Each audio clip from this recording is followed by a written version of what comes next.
Axis माई India के exit poll की बड़ी बातें जरा फुल स्क्रीन दिखाइए। एक्सिस माई इंडिया का एग्जिट पोल इस बार क्या कह रहा है, आपकी स्क्रीन पर आ रही है बड़ी बातें। अब बड़ी बातें क्या क्या हैं? पहला, बीजेपी सरकार के खिलाफ हरियाणा में जबरदस्त एंटी इनकम्बेंसी है, जिसका नतीजा एग्जिट पोल में दिख रहा है, हो सकता है चुनाव के नतीजों में भी दिखे। दूसरा, किसानों में बीजेपी के लिए गुस्सा है।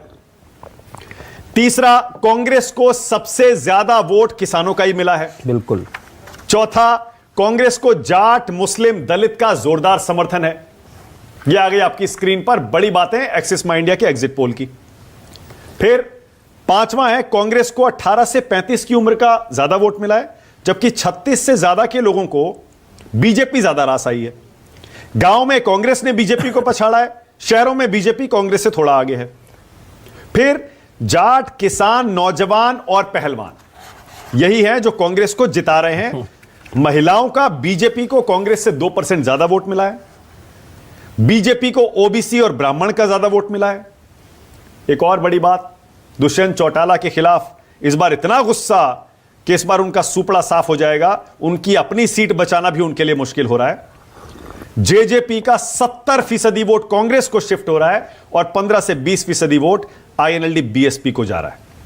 जबकि कुछ सीटें ऐसी हैं 15 से 20 जहां पर आईएनएलडी बीएसपी, निर्दलीय और बागी कांग्रेस को नुकसान भी पहुंचा सकते हैं। आपके लिए सबसे ज्यादा चौंकाने वाली बात प्रदीप जी इस एग्जिट पोल में आपके लिए क्या लगी? बड़ी बातें मैंने बता दी। हाँ, बड़ी बातें तो मानक जी आपने बता दी। उसमें बस एक ही बात मैं बताऊंगा कि शहरी इलाका जो होता है वो एक थोड़ा सा भिन्न है इन सारी बातों से। वो ये शहरी और ग्रामीण क्षेत्र में जो जनता ने वोट किया है कांग्रेस और बीजेपी को, ग्रामीण क्षेत्र जिसमें कि 65% भाग आता है, 65% पॉपुलेशन करीब हरियाणा की ग्रामीण में आती है, उसमें कांग्रेस और बीजेपी के वोट शेयर में 12% का अंतर है। बहुत बड़ा अंतर है, 45 बनाम 33, 45 कांग्रेस को, 33 बीजेपी को, है ना, 12% का अंतर। लेकिन शहर जो कि 35% जनसंख्या या आबादी जो है वो शहर में बसती है हरियाणा में, वहाँ पर बीजेपी का कांग्रेस से 2% ज़्यादा है। ये बहुत बड़ी चौंकाने वाली बात है। 2% ज़्यादा आना शहरी क्षेत्र में, इसका मतलब ये दर्शाता है कि बहुत बड़ी, ग्रामीण का मतलब ये है कि जो खेती किसानी और एग्रीकल्चर के व्यवसाय में या उससे संबंधित जो लोग हैं, और वहाँ पे पूरा का पूरा जो किसान, और किसानों में भी जाट।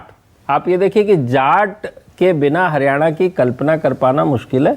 तो सॉलिड 10 साल की एंटी इनकम्बेंसी, उससे भी बड़ी बात नॉन जाट का मुख्यमंत्री रहना 9 साल तक, वो उसके बाद किसान से संबंधित किसान आंदोलन, और उसके बाद नौजवान में आपके बाकी सब बातें भी आ गई जो पहलवान वाली बात थी नौजवान में। तो इन सब के चलते कांग्रेस की ये जो जीत नज़र आ रही है इतनी बड़ी, वो नज़र आ रही है।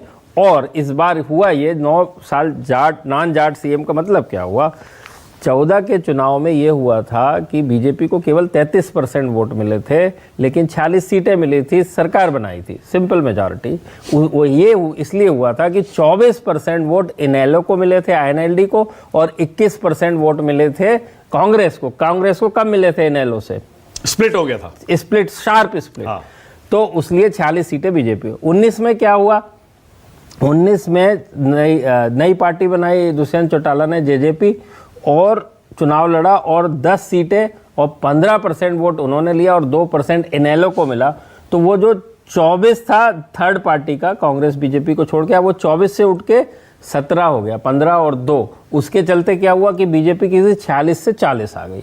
इस बार जाट ने ये थाम रखा था कि भाई साहब चाहे कुछ भी हो जाए, वोट बटने, हमारा एक वोट नहीं बटने देना। तो सब कांग्रेस को जाएगा। आप ये सोचिए कि एक उप मुख्यमंत्री जो सरकार में रहा हो, उसकी पार्टी का 1% भी वोट आना मुश्किल लग रहा है, 1 से 2 के बीच में आएगा।